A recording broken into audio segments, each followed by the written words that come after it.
mission for arts and culture. That is so beautiful, Gina. We got to talk about that. She has a BA in speech communications, English, and theater performance minors from Southern Illinois University, Edwardsville. She has an MA in African American Studies. That is so dope, man. I wish everyone would get one of those. African American Studies, Literature Theater from Clark Atlanta University. Clark in the AU Center. That's fantastic. My brother is an alumni from Clark. Oh wow. And she has a master's and preliminary administrative services credentials from National University. Gosh, this is amazing. I'm only halfway down, family. The National Endowment for the Humanities Scholars has completed the Museum Studies Professional Studies program at Northwestern University. Northwestern ain't no joke. As well as Global Humanities programs at the University of Southern California, USC, and the University of California, Berkeley. I am so impressed, man. Whew. So, family out there, Gina is amazing. You're going to hear some great, amazing stuff. So, here's some more about Gina. So, Gina is, she's currently a board member. I think I might be missing something. She's always active in the arts and civic engagement. Gina has served as a president for Friends of Malcolm X Library in San Diego Public Library, as a board member of the City of San Diego Horton Plaza Theater Foundation, and as vice president of the Jolla Playhouse Partners. La She Jolla. currently, La huh? Jolla. It's La La Jolla. A Jolla. lot of people La say Jolla. that. Yeah, La Jolla. Been to La Yes. Jolla too. She is currently a board member of the Atlanta Black Theater Festival, which I am part of as well. Uh, Project Voice One of the County of San Diego Community Action Board, and the San Diego Performing Arts League, including being a theater ambassador for SDPA's Theater Alliance. Jackson is a 32-year member of Sigma Gamma Rho Sorority Incorporated. That is Mhm. so awesome. So she became a member when she was 4. So and she's a life member of the National Council of Negro Women and the geo coordinator of the San Diego Women's Foundation. So not only is this so awesome, everyone, not only so awesome, but I want you to make sure that you understand that when people come up to you and say, "Oh yeah, you only need to do one thing," and then you're just that's the one thing to be focused on. Gina is doing so many for Oh, all thank of you. us in the theater community, all of us in San Diego, all of us in the United States of America, all of us as Black people. So thank you so much for all that you do for us, Gina. I really thank you. Thank you, Winston. I really appreciate that. I really, really do. So, you know what? God never gives us more than He wants us to do for the greater good. So, I really, I'm just thankful and blessed. So, thank you so much for that. Oh, you're welcome. So for those of you who usually see me in my shirt and my jacket, the reason why you see me the way I am today is that I just did volunteer foundation, of volunteer work for the Atlanta Furniture Bank. This is such a beautiful thing. Sometimes, Gina, here in the United States, we get a bad rap because we say, "Oh yeah, we got 50 little kingdoms that are arguing with each other about this or that." We're just like, this is what this state is doing. This is what this thing is doing. But Hmm. us as a people, and I'm talking about us, United States Americans, Hmm. we do so many great things for each other that sometimes gets missed. This place that I was just volunteering at, and I suck at what I was doing. I was helping to build furniture for the Atlanta Furniture Bank. I'm not great at building furniture, but I was doing it because they have a great mission to Right. help people who are coming out of homelessness Mhm. find places. And when they find places, when you get into a place and it's empty, what do you need? Furniture. That's And right. so people are donating that. I say this all to say that this is such a beautiful place to be. Despite the fact that we are dysfunctional as a family, we still are pretty good society. So Gina, how are you doing? We're still at some percentage. We're like coming around third. We're in the fourth quarter of the pandemic. Right. So how are you doing these days? You know what? I am doing well. I am, and thank you for asking. And I hope the same for you, for sure. And God bless you with the work that you did this morning and everything else that you do, on the regular. So I really appreciate all that you do, Winston, and your platform here. But I am doing well. I am doing well. We're just so blessed, and we really don't realize how blessed we are until such a time as these take place or Mhm. are here. So, or such a time as where we are, I guess I should say, approaches or comes. So it's just a blessing to be here because so many people have lost their lives, Yes. because of COVID. A good friend of mine, actually, I just found out yesterday that she has the virus. Fortunately, her children and her husband within their household don't, but, she now has it and she's doing okay, but, it's just horrific. It's just horrific. So, Yeah. It's mhm. such a tough time. And I was talking to someone recently about this, Gina. I probably want to get your thoughts on this. Is that we have come through this time where 7 billion of us, 7 plus billion people, have had a shared experience at the same time. My personal opinion is so many people have lost their lives, and I believe that God is telling us like, hey, you people need to come together because Mhm. this virus does not care Mhm. about the stuff that we've made. Like, we've made these little things like I'm an American, or I'm from England, or I'm from Nigeria, or I'm black, or I'm white. We've created most of those things. Our culture is really what defines us more than anything else. And the virus is trying to teach us a lesson that we're not really learning. We're just still fighting against what we're supposed to be doing as human beings, and that's coming together. That's the lesson that God is trying to tell us. you know, So I wanted to get your thoughts on all of that. This has truly, and amen to everything that you said. This really has been an awakening season for all of us. We do reevaluate where we are, what our priorities are, and we start to restructure based upon where we are. So, over the last 2 years, all of us have probably, thought more long term, definitely have thought more, what can I do now to be more impactful? And, what's important for me or us, individually and collectively, what's not important. So it does make you reflect, in such times. And I can speak personally in reference to definitely for me, reflecting on how blessed we are. Yeah, What can I do? What can we collectively do? Like you've already said, because we will, this too shall pass. This season will definitely pass, but what are we going to gain from it, you know, afterwards? that's right.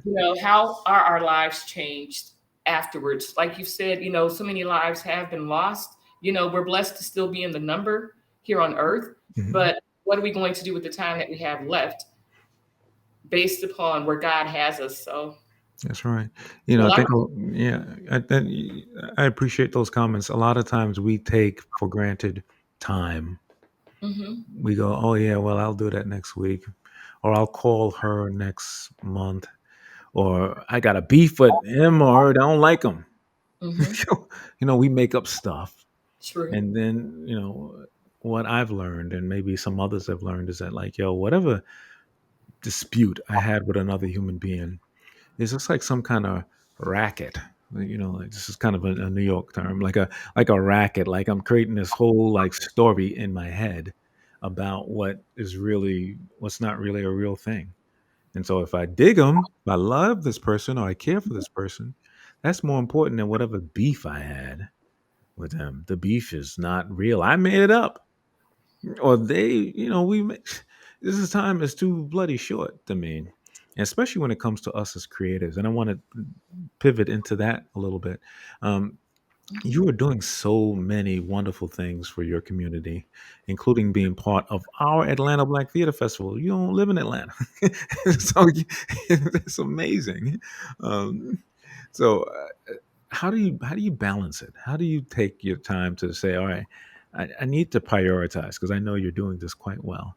I need to prioritize these different things that I'm involved in. What's some of the ways that you do that? It's been a process. It really has been a process. And at the age of 51, soon to be 52, literally at the end of this month, December 31st, thank Oh wow! God, Happy birthday up front. Thank Here's Eve here. You just really start, like you said, Winston, really prioritizing what's really important, what's really purposeful, what's really the path that God wants you to take, for a larger purpose. So I just balance, Mhm. like my nephew, my great nephew, he's so sweet, 7 years old, was home for Thanksgiving. And, we're asking him, some of the other family members and me, why are you just so wonderful? Not saying that you're saying that with me, of course, but asking Oh, him. I am. So, yeah. Oh, thank you. Okay. Well, thank you. And his answer was, God made me who I am. Wow. God made me who I am. So I was really saying all of that with, that piece of it to say, Mhm. God never gives us more than what he wants us to do, and so we have to listen to how he's going to have us prioritize to balance. And for me, like I said, it has been a process, because I was the one who was trying to help everybody take on everything.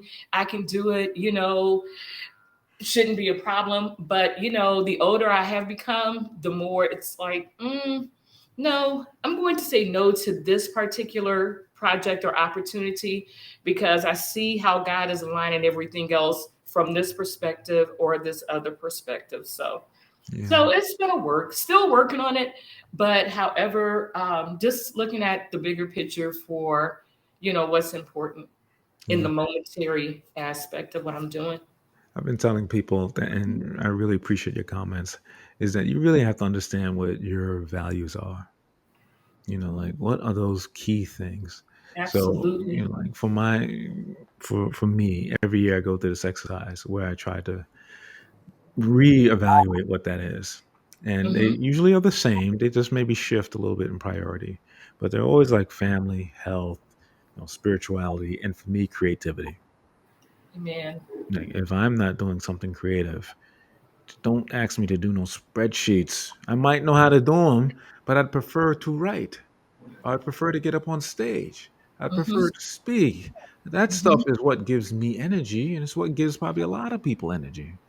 To Hmm. be that way versus to be in some kind of hole or some kind of box that some other person has created. You know, so if you think about you're involved in so many creative pursuits, and you probably run across lots of creative people. Absolutely. You know, so usually I ask this question at the end, but I'm going to give you a chance to ask it early. Mhm. Is that if you're talking to one of them right now and they've got this same kind of anxiety, which is real, they got the same and pandemic anxiety, or they got something else that's going on in their lives, because every single human being right now has one. Hmm. And they say to you, and they say, Gina, I'm creative, but all this stuff is going on. I don't know what to do next. What do Mm. you tell them? Tune out the world, become more focused, more centered, and just write down what your purposes are, what needs to be done without even thinking about everything that's going on around us. So just tune in and hone in reference to what needs to be done from that creativity perspective. Absolutely. Absolutely. Because we do let our minds run quite a bit. I mean, I'm guilty of that as well, of course. Yeah. But, if we just take a breath or two or three, just tune out everything else and just focus on, like I was saying, and not to be redundant, on, okay, this project here, this play here, producing this particular piece, writing this particular song or album, just tune out everything else and everyone else. Because sometimes it is a distraction, Yeah. definitely a distraction. Hmm. When I was at the thank you so much. When I was at this thing volunteering earlier, I was talking to a guy that I was building this furniture with. He's a guy from my church. And so he said to me, like, so Winston, when you're writing, like, how do you do that? What's your environment? And I told him it's not a really good answer. It's depending on what I'm writing and how I'm feeling. There are times where I got to play some old school hip hop in order to write, to do some writing. And there's a Mm-hmm. time where I got to play some rock music to write. Or Mm-hmm. sometimes where I got to write and there's nothing. It's just focus, and that's rare. But I need to be able to see the environment that I want to be versus it always have to fit into my own creation, right? It can't be the same way all the time. One thing I did tell him is that I do it all the time, Mm-hmm. like every day. For me, and probably for you that are out there listening to us, is that you just got to create every day. Not saying I spend 8 hours or 9 hours. That's kind of unrealistic. I tell people like Mm-hmm. there are routines in our lives that we can't neglect. So if you've got a family, you and say you got kids or parents that you've got to contact, your mind would go crazy if you try to forget them. Like it just would be nuts. True. Like people in my family, that's where I create the structure. Like people in my family know that I'm going to call them at a certain time of the week Mm-hmm. or the month, so that way I can get back to being creative, which is the cool. And creativity for me and for maybe many of you is like that thing when you have an issue in your life, like a way to solve the issue, a way Mm-hmm. to kind of like for me, like it's not just about the writing and speaking and all that. Like when I have a thing that's going on in the day or something's going on in my family, using your brain's neurons to solve it is so dope. It's such an awesome way, as opposed to trying to make it fit in a box, to make your own bloody box. It just is, and Absolutely. it just is. There's so many people out there that we fight so hard to put people in a box. So if you're listening to this now or in the future, you aren't what somebody says you are. You are who you want to be. Mm-hmm. You Mm-hmm. just are. A lot of times we just make that up. So Yeah. in San Diego, tell us a little bit about San Diego. I love it. I've been there several times. It's the nicest place uh, that I can recall in the United States that I've been to. I've been there many times, and not one time, Gina, not once has it ever rained. Like, I was like, what's going on with this place? How do you have a whole daggone city that never rains? Like, it's so beautiful. Tell us about that environment, about the creative scene there, for those who may not be familiar with it. San Diego, thank you. It's such a beautiful city. It is absolutely gorgeous. I mean, like you said, it never really rains, from that perspective. It's just absolutely fabulous, absolutely fabulous. And there is so many, it's the eighth largest city in the country and the fifth largest county in the country as well. Oh, I did not Hmm. know that. Yeah. A lot of people don't. It's so Yeah. funny because San Diego sometimes seems to be, California's well kept secret. Mm. When you think California, and I love LA, I love San Francisco, the whole Bay Area, but San Diego is very, very unique. And San Diego, I've been out here going on 25 years next year. Really? I 25? had, I Wow. had what was originally going to be like a 2-year vacation, Mhm. after finishing graduate school at Clark Atlanta, Yes, you yes. know, uh-huh. It's been 25 years as of this upcoming February. Will be 25 years as of this upcoming February. So it's been a good journey. It's really been a good journey. And fortunately, I've met so many wonderful people, whether in the arts, education, that have truly, and speaking of what you were saying beforehand, that have truly guided me and have truly supported me. The creative side of it, being an arts commissioner, it's just been amazing and just a blessing Of you course. know, um, to be in such a position. And when I say that, to be at such a table for the entire city. And I'm also a board member for the San Diego Performing Arts League. Wow. So, mhm, to hold such capacities, as well as, my own theater company, of course, and just hear the conversation, see all of the creativity. There are so many talented people here in the city, That's right. so many talented people all across, and we speak about this all of the time. So it's really a rich community. It's really a very talented community. a very vibrant community, a very, to a certain degree, untapped artistic community. I mean, there's a lot going on, but there's so much more that's going to come. So, and I'm just so blessed and fortunate, to be one of the voices, here in the city, and to be in positions to be a decision maker, but also be a creative as well. Wow. I am thankful for you and what you are doing, because when you're there, they see us, and they see us all. Thank you for those of you who are joining and listening to our conversation now or in the future with Gina. So feel free, if you have any comments or questions for her and her journey, feel free to let us know. I'm sure she would be gracious enough to answer those for us. um, San Diego, Atlanta, there's so much to you. Made a comment there. You said untapped potential, and I see so many of us who are just languishing. Right? We're just going by, and we're like, what should we do next? How should we do this? What should we do next? And I know I asked this question about guidance for someone who's struggling, but I want to keep even go further than that. Like, if someone says to themselves, I want to have my own I want to have my own theater company. I want to be part of the political scene in my city or in my neighborhood. What are some of the things that come to mind to you about that? Do your research first. Mhm. Definitely. The first thing that you need to do is, really define what you want to do. Write it out. I'm a big, I know I shouldn't really say this, killing trees all over the place here, but, I'm a really big paper person. To, I know, writing down things, Yes.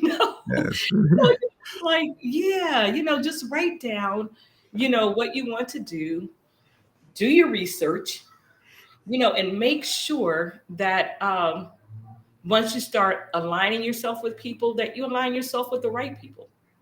Yeah, You for sure. must, Yeah. absolutely. And volunteer. I mean, you know what? Sometimes we, as a society, underestimate the power of being a volunteer, but we have to really make sure that, we volunteer in those capacities as well. Yeah. Sure. That's such a good point. I think this volunteering, when you hear it, sometimes you'll hear somebody say, yeah, I volunteered there once, or I did this one time. And Mhm. for me, and maybe for you, that and others, that volunteering is just like my way of life. Like, there's a certain time, every year I've got to volunteer somewhere. My day life recently asked me, they said, Winston, what's the volunteer hours that you've done so far this year? And I had an answer. I knew. I knew what I did for Juneteenth. I know what I did for the Creativity Cocktail here, powered by Rising Tides Charity. I know what time I spent on the Atlanta Black Theater Festival. I knew what everything was, because our lives are such that the more we volunteer and the more we research, it's like that Grinch movie that happens every year where his heart was small because all shriveled up. And then when he said love, I don't know, everyone, you could probably chat and tell me, and my story is all off the place. But all the part I remember is that his heart got bigger, right? Because he's decided to do the right thing by the Whoville people, right? He decided to do right. Please, please, when you see this, do not give me a total rundown about how I got it wrong. But I know, I know that's what happened. In my head, I like, know yeah, that. that's probably wrong too. That's right. His heart got bigger. It got bigger, and he decided to give to the Whoville people instead of Mhm. taking from them. And I tell people all the time, we've got to give little bits of our life. We can't give everything of our life. If you don't have the resources, the money resources, you still got a brain, you still got feet, you still got hands, you still Mhm. got a heart. Mhm. Do something for other people that are out there. So tell us about the future. You mentioned your own theater company. Tell us about what's coming up next for you, and how that's progressing. Thank you. It's so funny. A program was just approved, an arts event that we have scheduled for the spring. And so the co producer of it just asked yesterday if we could move it a couple of months ahead of time because he's so impressed by it. So I'm like, okay, let me speak with our presenter and we can see what we can do. So anyway, just blessed with that and for that. But for the theater company, we have a new series. Well, the series is Voices of Blackness. And so every year, we just started it last year. And so every year, what we do is have a theme. Last year, we had the cultural pioneers. This year, we have cultural innovators. So we're working on that right now. And That's also, awesome. what we're going to do is celebrate Cicely Tyson Day. You probably have heard about Wow, this is this. awesome. Uh-huh. So the five large Black theater organizations, Project One Voice, and I Hmm. sit on the board with Arish and team. And so Project One Voice, the International Black Theater Summit, Black Theater Network, Black Theater United, and I'm leaving, the Craft Institute, along with the Harlem Chamber of Commerce, Commerce, Okay. you're New York for sure. And there's one more organization, I can't remember, God forgive me, right offhand, I can't remember right offhand. But anyway, they have come together to create Cicely Tyson Day.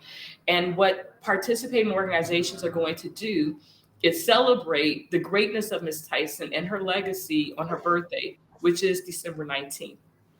Wow. So the theater company, So the theater company is definitely going to participate in that. And then also, we have other programs for Black History Month, National Poetry Month, and definitely our partnership with Project One Voice for Juneteenth. And then our other partnership is with the House of Biles Museum in East St. Louis, where I'm from. And so a very good friend of mine, family member, Lauren Parks, is the founder and she's the executive director. So we're going to collaborate for a program for Black Music Month, which is also June. So, Wow. and the Worldbeat Cultural Center is working with us as well as a partner for Black History. So, Whew. yeah. And I have to share this about Makeda. Makeda is such a wonderful person. You're talking about history, culture, San Diego, Yes. and with the world, with her influence literally around the world, Makeda Dred Cheatham is that particular person, and she actually founded her own cultural institute here, which is Worldbeat Cultural Center. And she's just a phenomenal person. And she's also an advisory member for the theater company. And so she has done so much to work with us, and to guide us. So she's definitely a mentor and a very dear friend. So that's where we are. So awesome. Those of us who are out there listening, um, we are like an organism. So, like an organism has veins and arteries that travels throughout it, right? Like in our own bodies. And we as Black people specifically, and we as theater and creative folks, it's like we got this organism, this vein that's going across the country to San Diego and to other parts. And sometimes I think we've got to bust out of this mentality that it's only one area, it's only one town. You have just shared so many wonderful, amazing things that are happening, Gina. This is a crazy. This for those of you who are listening, let's listen to it again because Gina just went through an amazing list of events that's happening here and happening in San Diego and in other parts of the country. So, Gina, my hat's off to you, and you're such a treasure. The fact that we happen to be on the board of the Atlanta Black Theater Festival together. This is just part of that connective tissue that I'm talking about, everyone. Like just connecting with other people and making sure that we're trying to figure out ways to help each other. There's so many great actors and writers and directors and stage folk that are doing so many amazing things. And the pandemic just threw us all for a whack, but we back. We're all back. You know. Yes.